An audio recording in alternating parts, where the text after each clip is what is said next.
Hi, and welcome to another one of my cyber security videos. Before I start, let me quickly tell you about my free guide called How to Get into Cybersecurity for Beginners, where I showcase my 5 must-know tips for anyone considering a career in cybersecurity. The link is in the description below. Okay, now let's get started. In the first part of this video, I'm going to tell you the truth about cybersecurity certifications. And then in the second part, look at alternative strategies. So let's talk about the truth. Let's take Bobby here. She doesn't have any cybersecurity experience. She works in a fast food restaurant and dreams of a better life earning big bucks in cybersecurity. One of her friends tells her the best way to get into cybersecurity is to do one of the cybersecurity certifications, and by passing this, the certificate will prove she knows about cybersecurity. Bobby studies for the certification and eventually passes the exam on her third attempt. Now she starts to apply for as many cybersecurity jobs as she can find, but no one is interested in giving her a job. Bobby is upset because she has proof she knows about cybersecurity as she's passed the cybersecurity exam, but no one is giving her a chance.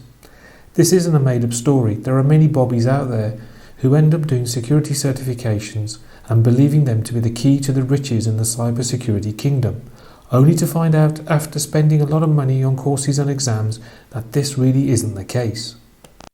So what are these people doing wrong? Well, the answer is really simple. They're looking at getting a career in cybersecurity from one perspective only. That's their perspective.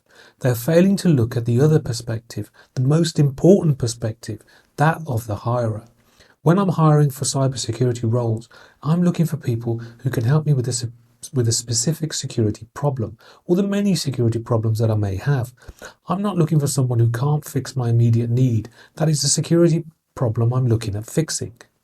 This is not only the alternative strategy, but the only strategy where you need to think like the hirer. The hirer will have a security problem and he'll need security solutions.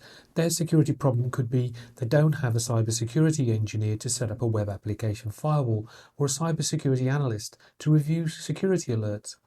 The hirer needs these people for their new cloud environment that's currently being built on Microsoft's Azure cloud platform. The hirer is interested in people who have the relevant skills and knowledge of working with Azure. For the cybersecurity engineer role, the hirer wants someone who knows about ARM templates to install and configure a web application firewall. And for the cybersecurity analyst role, someone who knows how to use the Azure Security Center dashboard. That is, what the alerts mean and how to deal with them. The hirer is not interested in anyone with just a security certification. They need someone with the skills for the security problems they are facing. I always use an analogy to kind of explain to people why having just security certifications without skills or experience doesn't really work.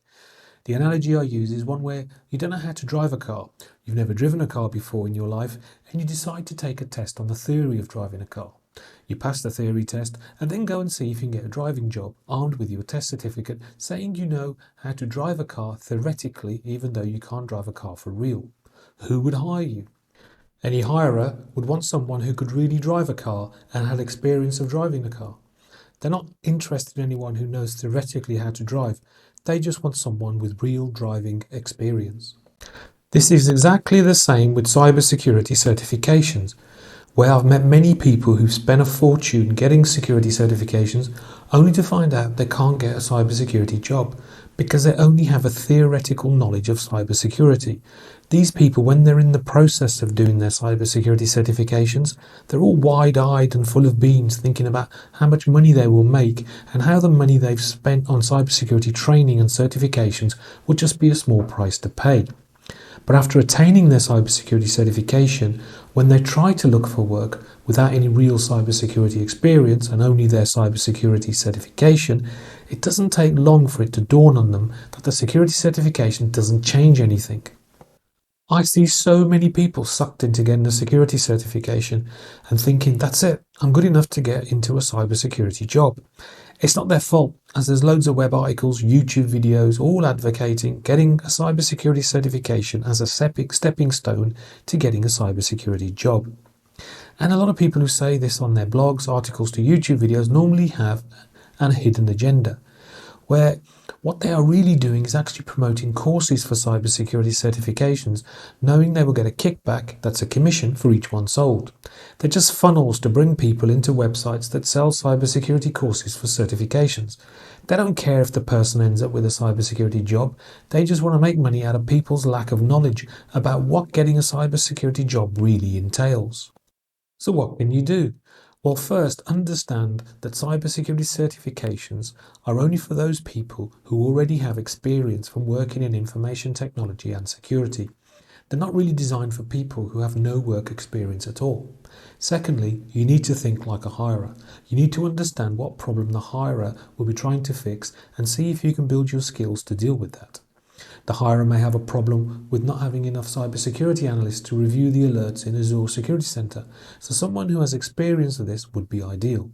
If you spend some time learning how Azure Security Center works and set yourself up with an Azure account using the free initial options, this could give you an understanding of how Azure Security Center really works, including understanding the typical alerts from vulnerability issues to how Secure Score works and so on. Then at least you can have some proof you know something about Azure Security Center. This may help fulfill the requirements for an entry-level role. It will certainly put you ahead of those who only have security certifications. More importantly, you could do this for free, as most cloud providers have free periods of use. I use the Amazon AWS free tier to learn a lot about cybersecurity in this particular cloud provider, as well as using the free options in Microsoft's Azure. Recently, I used the free options in Google's cloud platform, commonly known as GCP, to get a handle on how it works and what measures it uses for cloud-native cybersecurity protections. Thanks for viewing this video. Don't forget I have a free guide called How to Get into Cybersecurity for Beginners, where I showcase my 5 must-know tips for anyone considering a career in cybersecurity. The link is in the description below. Till the next time.